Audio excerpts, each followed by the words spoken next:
सोचो एक ऐसी कहानी जहां समुंदर के गहराइयों में सिर्फ मछलियां या शार्क्स ही नहीं बल्कि एक इंसान भी शिकार बनने का खतरनाक खेल चल रहा हो। एक टूर गाइड जो दिखने में नॉर्मल लगता है पर उसके पीछे छिपी है एक ऐसी डार्क रियलिटी जिसमें मौत, खून और शार्क का टेरिफाइंग कॉम्बिनेशन है। ऑस्ट्रेलिया के एक पेयर पर फॉरेन टूरिस्ट ग्रेग और हेथर केस ड्राइविंग पर आते हैं जहां उन्हें शार्क के साथ स्विम करना है। वेंडर डे उन्हें वार्न करता है कि लास्ट ट्रिप में एक शार्क ने एक कॉलेज स्टूडेंट का ग्रियोन खा लिया था, पर वो दोनों मजाक समझकर इग्नोर कर देते हैं। थोड़ी देर बाद उनका टूर गाइड टकर आता है जो उन्हें कुछ सवाल करता है और मजाक उड़ाता है कि किसी को पता भी नहीं है कि वो यहाँ है। बोट पर चढ़ने के बाद टकर अपने near death shark experience share करता है। उसके बॉडी पर एक बड़ा सा स्कार भी है जो उसकी कहानी को और भी डरावना बनाता है। जब वो शार्क अट्रैक्ट करने के लिए एक चम्प पानी में डालता है, हेटर बहुत नर्वस हो जाती है। एक फिन देकर वो डर के मारे बोलती है कि वो केस ड्राइव नहीं करेगी। टकर उसे काम करने के लिए एक मेडिटेशन ट्राई कराता है और फिर बेबी शार्क सॉन्ग गाकर उसे हंसा देता है। हेटर थोड़ा रिलैक्स होती है और फिर दोनों केज में जाते हैं। शार्क को देखकर हेटर पैनिक करती है लेकिन ग्रेग उसे संभाल लेता है और वो दोनों मिलकर बीस्ट की खूबसूरती एडमायर करते हैं।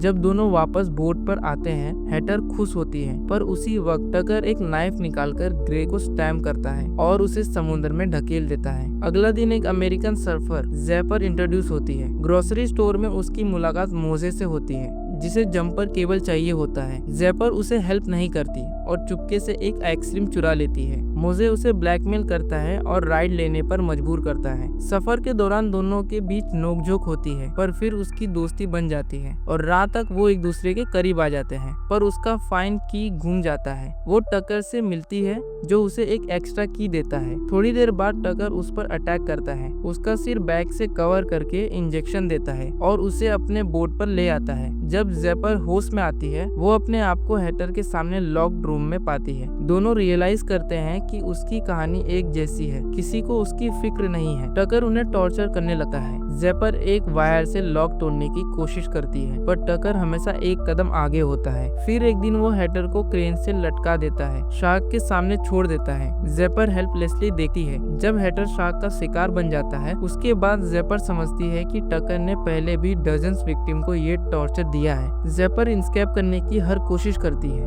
बकेट हैंडल को वेपन बनाती है, रेडियो से हेल्प मांगती है, पर टकर हमेशा वापस पकड़ लेता है। मोसे भी ज़ैपर को ढूंढने की कोशिश करता है, क्लूज फॉलो करता है और फाइनली टकर के बोट तक पहुंचता है। पर जब वो ज़ैपर को बचाने जाता है, टकर उस पर भी अटैक करता है। मोसे बहादुरी से लड़ता है लेकिन डेव वेंडर मिसअंडरस्टैंडिंग में मोसे को भी इंट्रूडर समझ लेता है। टकर दोनों को कैप्चर कर लेता है। बोट अब एक रिमोट आइसलैंड की तरफ बढ़ता है जहां टकर शार्क के सामने मोसे को डालने का प्लान बनाता है। ज़ैपर उसे बचाने के लिए अपना हाथ तोड़ने तक की हिम्मत करती है। जब उसे कोई और ऑप्शन नहीं बचता, वो अपने थंब को काटकर फ्री होती है। ये हॉरिफाइंग सीन उसके डिटर्मिनेशन को दिखाता है। फाइनली क्लाइमैक्स में ज़ैपर और टकर की फाइट होती है। ज़ैपर हार्पून से टकर को शॉट कर देती है और समुद्र का एक जायंट शार्क उसे निगल जाता है, जैसे समुद्र अपना बदला ले रहा हो। कैमरा पर सब रिकॉर्ड होता है। थक चुकी ज़ैपर एक फ्लेयर गन चलाती है हेल्प मांगने के लिए। मोजे के पास लौट कर जाती है, उसे बचाने की कोशिश करती है। जब मोजे होश में आता है, वो बस एक लाइन कहता है, आई न्यू इट।